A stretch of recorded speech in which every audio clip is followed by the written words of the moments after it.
If you've been hurt and you're trying to evaluate different lawyers to handle your case, one of the hardest things to try to determine is whether or not that lawyer will be available to you to talk to you throughout your case.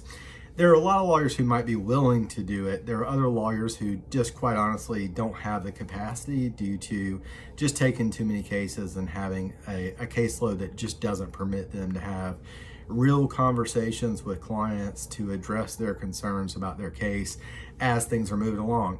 I know that that seems like it's not something that would happen, and I can tell you from experience, the foremost concern that clients have whenever their cases are going on is they cannot get in touch with their lawyers. More clients call me for that reason than for any other in the course of having other lawyers handle their cases. So whenever you're talking to lawyers about your case, make sure that you're addressing that.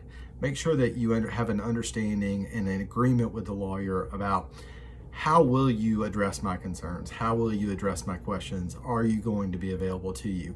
Quite honestly, most lawyers will tell you up front, like, hey, I have this sort of policy in speaking with my existing clients. This is how they'll reach me. I will be available to you. Or no, a lot of those concerns will be addressed by paralegals or whoever it is that handles those questions for them.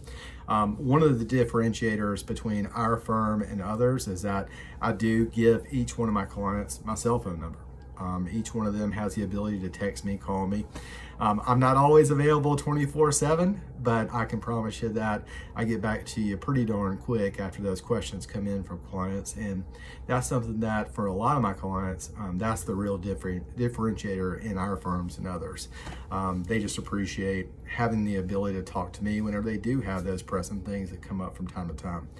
I hope that's helpful for you if you're dealing with this process. I'm sorry that you are having to deal with it, but it is an important consideration for you as you go through it. Thank you.